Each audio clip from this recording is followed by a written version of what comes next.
जिस समय बालक बीरबल की आयु 15 साल की हुई, उसके माता और पिता दोनों न मालूम किस अगोचर प्रदेश को चले गए। उस समय गरीब बीरबल के पास केवल 10 रुपये थे। पढ़े लिखे भी वे बहुत कम थे। खूब सोच समझकर बीरबल ने पान की दुकान खोली, और वो भी किले के पास। उस समय बादशाह अकबर आगरे के किले में निवास कर रहे थे। अकबर, जहांगीर और शाहजहां ने आगरे में ही रहकर राज्य किया था। औरंगजेब जरूर दिल्ली के किले में जाकर रहा था। बालक बीरबल अपनी पान की दुकान पर बैठा सुपारी काट रहा था। बीरबल ने देखा कि किले से निकलकर एक मियाँ लपकता हुआ आ रहा है। वो मियाँ आकर दुकान के सामने खड़ा हो गया और बोला, पिंडी जी, आपके पास चूना है? कितना चाहिए? बीरबल ने पूछा। पाव भर भीगा हुआ तर चूना चाहिए। इतने चूने का क्या करोगे?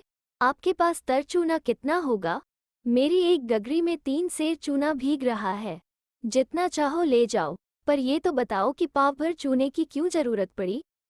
क्या बतलाऊं महाराज? बादशाह सलामत गुशल फरमाकर जो निकले, तो मैंने पान पेश किया। उसे खाते खाते वे एक कुर्सी पर बैठ गए और हुक्म दिया कि पाव भर चूना ले आओ, मगर अपने लिए एक कफन भी साथ लेते जाना। अरे पिंडी जी, यह आप क्या फरमाते हैं? तुम बादशाह के लिए पान लगाने पर नौकर हो? जी महाराज जी, कितने दिनों से? कोई 15 साल हो गए, फिर भी पान लगाना नहीं आया। आप तो उलझन में उलझन पैदा कर रहे हैं जनाब। अब तुम्हारी सारी उलझनें दूर होने वाली हैं। आपका मतलब ये है कि यह पाव भर चूना तुम्हें खिलाया जाएगा? तब तो मैं मर जाऊंगा। इसी के लिए मैंने कफन ले जाने की सलाह दी थी। आखिर मेरा कसूर? पान में चूना ज्यादा लगा दिया। बादशाह की जीभ कट गई है। चूने की तीव्रता से तुमको परिचित कराने की आवश्यकता समझी गई। यानी यह पाव भर चूना तुम्हें खिलाया जाएगा। सच कहते हो पिंडी जी? तुम ज्योतिषी हो। सारा हाल आईना हो गया। अल्लाह तुम्हें बरकत दे। अब मेरे बचने का भी तो कोई उपाय बताओ ज्योतिषी जी महाराज। एक सेर घी लो, फिर चूना ले जाओ। जब बादशाह कहे चूना खाओ, तो बेधड़क खा लेना। चूने का शत्रु घी है। घी के प्रभाव से न तो तुम्हारी जबान फटेगी और न कलेजा कटेगा। मरोगे भी नहीं। चूने का जहर घी मारेगा और घी का जहर चूना मारेगा। दोनों लड़कर मर जाएंगे। खुदा तुम्हारा दर्जा ऊंचा करे। तुम्हारी दुकान में घी भी है? हाँ, अपने खाने के लिए कल 2 सेर घी लिया था। 1 सेर तुम ले लो। बीरबल ने तौलकर पाव भर चूना और सेर भर घी सामने रख दिया। दोनों चीजों के दाम देकर मियाँ ने घी पी लिया और चूना लेकर महल की तरफ भागा। बादशाह ने पूछा, चूना लाया? जी हाँ। गरीब परवर खोजा बोला, यहीं बैठकर खा जाओ। बादशाह ने हुक्म दे दिया। खोजा सामने बैठ गया। बादशाह को पाव भर चूना दिखलाकर सब खा गया। शाम को जब वही खोजा बादशाह को पान देने गया, तब बादशाह ने पूछा, क्यों मुनीर तू मरा नहीं? हुजूर के एक बाल से बच गया। कैसे बचा? खोजा मुनीर ने बीरबल का सारा किस्सा बयान कर दिया। बादशाह ने कहा, कल दरबार में उस लड़के को हाजिर करो। सबेरा हुआ, दरबार लगा। खोजा गया और बीरबल को ले आया। बीरबल ने सलाम किया। बादशाह हंसा, फिर बोला, क्यों मियाँ लड़के, इस मरदूद खोजे को घी पीने की सलाह तुमने दी थी? जी जहाँपनाह। क्यों? मैं समझ गया था कि इसने आपके पान में चूना ज्यादा लगा दिया। तुम बहुत अक्लमंद मालूम पड़ते हो। सरस्वती की कृपा है गरीब परवर। तुम मेरे एक इम्तिहान में पास हुए हो। 2 सवालों का जवाब तुमसे और लिया जाएगा। अगर तीनों बातें ठीक निकली तो तुमको कुछ इनाम दिया जाएगा।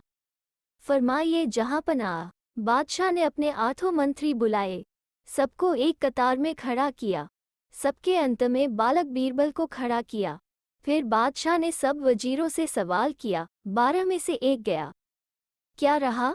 8 वजीरों ने क्रमशः उत्तर दिया। 11 बाकी रहे हुजूर। मगर बीरबल की ओर इशारा किया गया। तब उसने कहा, कुछ भी बाकी नहीं रहा जहाँपनाह। वो कैसे? बादशाह ने पूछा। बीरबल ने उत्तर दिया, 12 महीनों में से यदि सावन का 1 महीना निकाल दिया जाए तो पैदावार की सफाई हो जाएगी। अतः कुछ भी न रहा। बादशाह के प्रत्येक सवाल में एक रहस्य होना चाहिए। वजीरों से मामूली सवाल नहीं पूछा जाता। बादशाह बहुत खुश हुए आठों वजीर बहुत लजाए। हंसकर बादशाह ने कहा, नंबरवार सब वजीरों को जवाब देना चाहिए। एक और एक कितना हुआ? आठों मंत्रियों ने उत्तर दिया, 2 हुए सरकार। परंतु बीरबल ने उत्तर दिया, 1 और 1 11 हुए गरीब परवर। वो कैसे? बादशाह ने कहा। बीरबल ने कहा, अगर आप सा बादशाह हो और मुझसा वजीर हो तो हम दोनों की शक्ति 2 के समान न होकर 11 के समान हो जाएगी। बादशाह ने कहा, मैं अपनी बादशाही में 9 वजीर बनाना चाहता था। पूरा नवग्रह चाहता था। 8 मिल गए थे। 9वें तुम आज मिल गए हो। मियाँ लड़के, तुम्हारा नाम क्या है? मुझे बीरबल कहते हैं जहाँपनाह। महाराज बीरबल, आज से आप वजीरे आजम हुए और आपको महाराज का खिताब दिया गया। गरीब परवर ने मेरी जो कदर की है उसके लिए शुक्रिया, बीरबल ने कहा।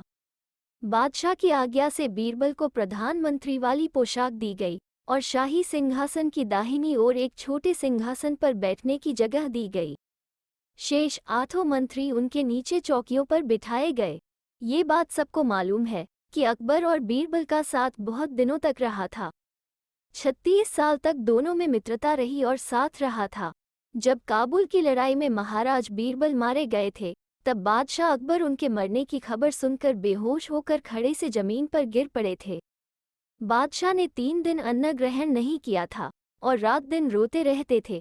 बादशाह ने कहा था, कैसा अच्छा होता जो मैं भी महाराज बीरबल के साथ मर जाता। जिंदगी तो बीरबल के साथ गई, अब तो मौत के दिन पूरे कर रहा हूँ। सरस्वती देवी को सिद्ध करके बीरबल ने अपना नाम अमर कर दिया। एक बार अकबर बीरबल हमेशा की तरह टहलने जा रहे थे। रास्ते में एक तुलसी का पौधा दिखा तो मंत्री बीरबल ने झुककर प्रणाम किया। अकबर ने पूछा, कौन है ये? बीरबल, ये मेरी माता है। अकबर ने तुलसी के झाड़ को उखाड़कर फेंक दिया और बोला, कितनी माता है तुम लोगों की? बीरबल को उसका जवाब देने की एक तरकीब सूझी। आगे एक बिच्छू पत्ती खुजली वाला झाड़ मिला। बीरबल ने उसे दंडवत प्रणाम कर कहा, जय हो बाप मेरे। अकबर को गुस्सा आया और दोनों हाथों से झाड़ को उखाड़ने लगा। इतने में अकबर को भयंकर खुजली होने लगी तो अकबर बोला, बीरबल ये क्या हो गया? बीरबल ने कहा, आपने मेरी माँ को मारा इसलिए ये गुस्सा हो गए। अकबर जहाँ भी हाथ लगाता खुजली होने लगती। वो बोला, बीरबल जल्दी ही कोई उपाय बताओ।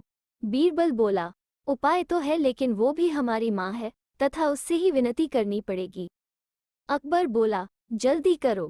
आगे गाय खड़ी थी। बीरबल ने कहा कि हे माता, दवाई दो। गाय ने गोबर कर दिया और अकबर के शरीर पर उसका लेप करने से फौरन खुजली से राहत मिल गई। अकबर बोला, बीरबल, अब क्या हम राजमहल में ऐसे ही जाएंगे? बीरबल ने कहा, नहीं बादशाह, हमारी एक और माँ है। सामने ही गंगा बह रही थी। आप बोलिए, हर हर गंगे, जय गंगा मैया की, और कूद जाइए। नहाकर अपने आप को तरोताजा महसूस करते हुए अकबर ने बीरबल से कहा कि ये तुलसी माता, गौ माता, गंगा माता तो जगत माता हैं। इनको मानने वालों को ही हिंदू कहते हैं।